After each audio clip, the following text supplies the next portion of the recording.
Hello అండి, welcome to my channel. నా channel first time చూసినట్టయితే కిందున్న సబ్స్క్రైబ్ బటన్ని ప్రెస్ చేసి పక్కన ఉన్న బెల్ ఐకాన్ని క్లిక్ చేయండి. ఇది మన తెలంగాణ రెస్టారెంట్ స్టైల్. ఇలా సింపుల్గా ఇంట్లోనే చేసుకోవచ్చు. చాలా టేస్టీగా చాలా బాగుంటుంది. మన స్టైల్లో చేసుకుందాము. ఈవినింగ్ స్నాక్స్లోకి ఇలా చేసుకుంటే సూపర్గా వస్తాయి. ప్రాసెస్లోకి వెళ్ళిపోదాం. ముందుగా కార్న్స్ని ఒలిచి తీసుకుంటున్నాను. ఒక బౌల్ తీసుకొని దీంట్లో తగినన్ని వాటర్ పోసి కార్న్స్ని కూడా వేసుకోవాలి.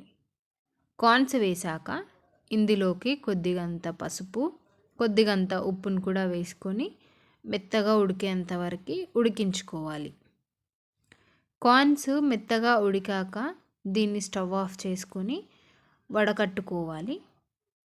వడకట్టుకున్న తర్వాత దీన్ని పూర్తిగా చల్లార్చుకోవాలి. చల్లారాకే ఒక బౌల్లోకి తీసుకొని దీంట్లోకి 3 table spoons maida, 3 table spoons cornflour, half tea spoon మిరియాల పొడి, లైట్గా సాల్ట్ వేసుకొని ఇవన్నీ కార్న్స్కి పట్టేలాగా బాగా మిక్స్ చేసుకోవాలి.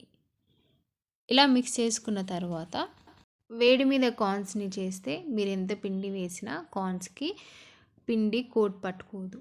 ఇప్పుడు కొద్దిగా వాటర్ పోస్తూ కార్న్స్కి పిండి అంటి పట్టేలాగా కోట్ చేసుకోవాలి. ఎక్కువ నీరు వేయకుండా చూసుకొని వేసుకోండి. ఇప్పుడు ఇలా కోట్ అంతా కార్న్స్కి పట్టాక మనం ఆయిల్ని హీట్ చేసుకుందాం. మరిగే నూనెలో కార్న్స్ని కొద్దిగా వేసుకోవాలి. ఇలా వేసుకోవడం అయిపోయాక ఒకసారి కలిపి 3 to 4 మినిట్స్ వరకు కదపకుండా వదిలేయండి. అప్పుడే కార్న్స్ క్రిస్పీగా అవుతాయి.